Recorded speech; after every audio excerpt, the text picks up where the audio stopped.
Hey folks, it's time for a little Friday fireside chat with Dennis.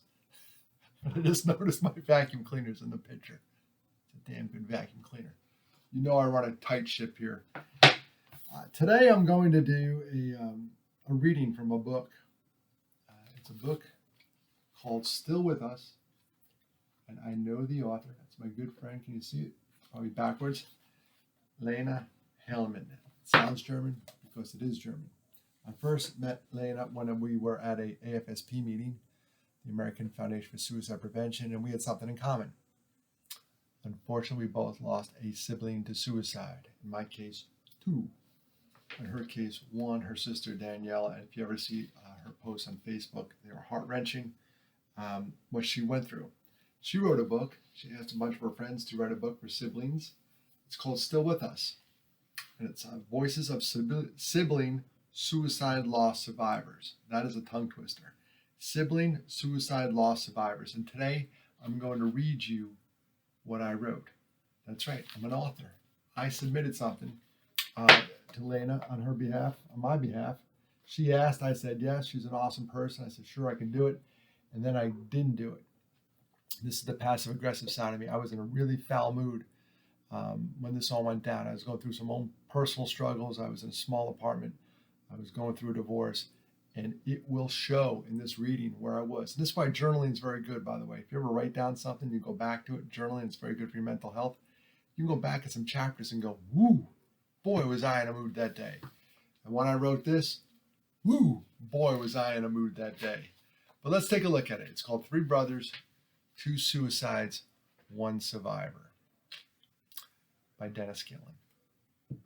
This guy. Phone rings, life changes.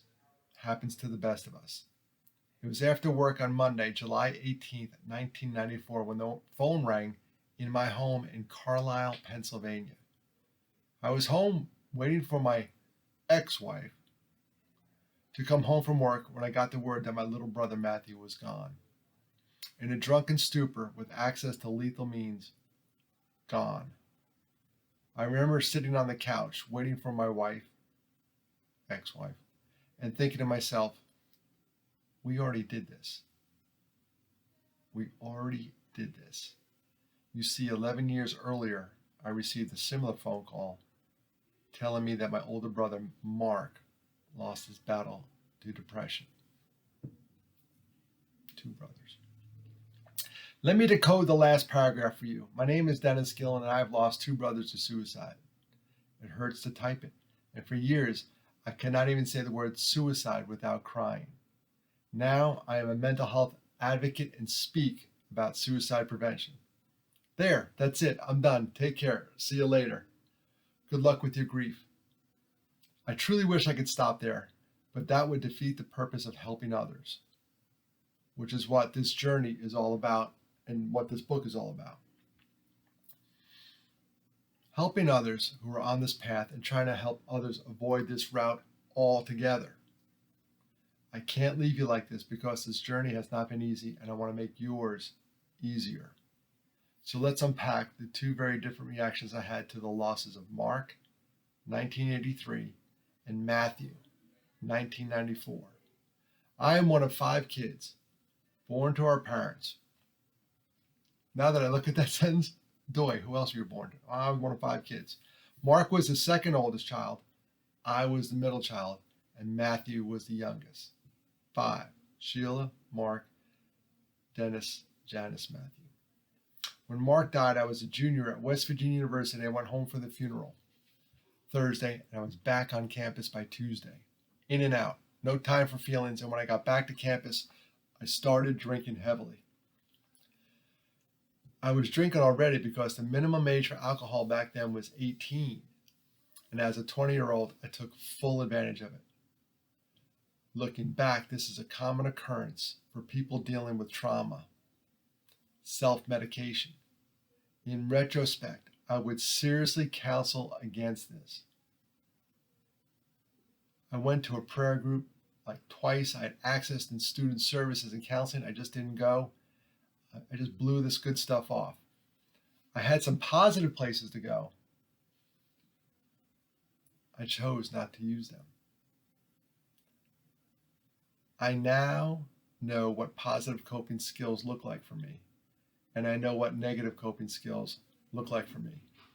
Drinking excessive amounts of alcohol, that's a negative coping skill, for sure. I truly thought I could self-medicate my pain away. Wrong. Everybody is recovering from something, and drugs and alcohol do not have a place in recovery in any type of grief. You gotta love technology. You can hear people in the hallway. You hear my phone. We're plowing ahead. Now here's why alcohol and drugs should be pushed to the side as you recover from your loss. While I was drinking at a high level, no pun intended, my younger brother, Matthew, was drinking while grieving at a whole nother level. 11 years earlier, we lost Mark. 11 years after we lost Mark, we lost Matt in a drunken stupor with access to lethal means. In a drunken stupor with access to lethal means. Matt was gone. Insert every curse word you know right here. I still cannot believe that after Mark died, we let Matthew slip past our fingers. It's just different when it's your younger brother. I should have been looking out for him, but I was too busy in my own little bubble. I get that you must take care of yourself, but keep your head on a swivel and try to look out for others that may be in a downward spiral. My head was not all right, so how could I possibly look out for others? Man, I try not to beat myself up too badly about this loss. Easier type than done. But I know that having lost someone to suicide, that's a risk factor. We now know that's a risk factor. So when we lost Mark, we all were at risk in the Gillens. I just wish I knew it back then. Reminder, these are my thoughts and feelings as I get older. I am often reminded that they could be wrong. I still have these feelings from time to time, and I have to remind myself to cut myself a break.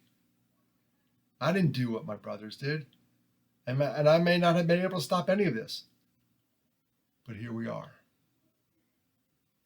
Here we fucking are. Sorry, I wrote that. See where I was that day? Curse word included. Life after Matthew was brutal because I did not, you can read this, I wrote it. Life after Matthew was brutal because I did not numb the pain with anything. I got hammered the night of his funeral, but did not touch a drop after that. Done. I was too depressed, and alcohol is a depressant. I decided to take a time out, and I'm happy to report that I am still sober after all these years. Yay me. But the lesson here is for you. Attack your loss with a sober mind, please. I cannot stress this point hard enough. I always thought that when I was better, I would go back to partying and drinking, when I was happy again.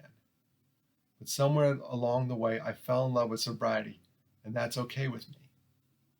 I like not drinking alcohol. Who knows what they say?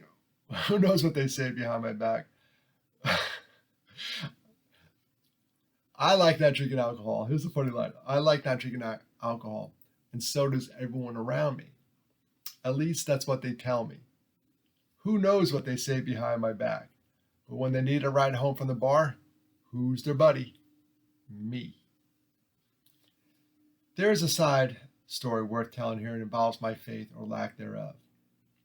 After burying my second brother to suicide, I was sort of pissed at God. And who can blame me? I had just buried my second brother to suicide, and I was not a happy camper on top of this.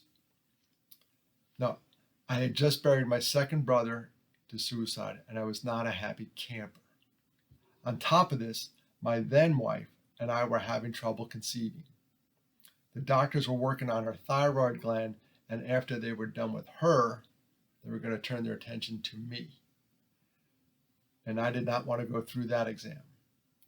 So one night in our guest bathroom, I remember this. One night in our guest bathroom, I was in the hallway at our house in Carlisle. I shook my fist at the sky and told God I did not care what he wanted. This is what I want, and I want a baby right now. I also made a deal. I said, if he granted me this wish, I would never go back to drinking again. A deal is a deal. And I got my son Martin. And God got me sober. I needed to be sober after this trauma, and I took it one step further. I went and saw a counselor, a mental health professional. I should have done this after losing my first brother. I highly recommend to any and all listening to me to go see a professional, especially after the loss of a loved one to suicide. So if you're keeping score, professional counseling and sobriety is kicking the crap out of drinking and drugs when it comes to recovery. You're going to have to trust me on this one. The end. Those were the wise words I wrote for anyone who's struggling for Lena's book. There it is. Still with us. Those are the words I wrote. She edited it. Thank you for that, Lena. And I thought it was important that I shared it with you because today is July 17th, 2020. And tomorrow is July 18th. Good at math. And tomorrow is Matthew's anniversary of his death. I don't want anyone to go through this, and we had to go through it twice. So please, take these words to heart. If you're self-medicating, stop. If you're thinking about suicide, get help. And if you ever need someone to come speak about it, find me. But it took me years to get here. And to Mark and Matthew, I miss you both with all my heart. And I'll see you again one day. Thanks for listening. That was my submission. I'm a published author now. More to come, by the way. I am writing a book, but it's brutal, and it's tough sledding. So don't put it on your reading list for 2020. It's going to be a while. Love you guys. Take care. Have a good day.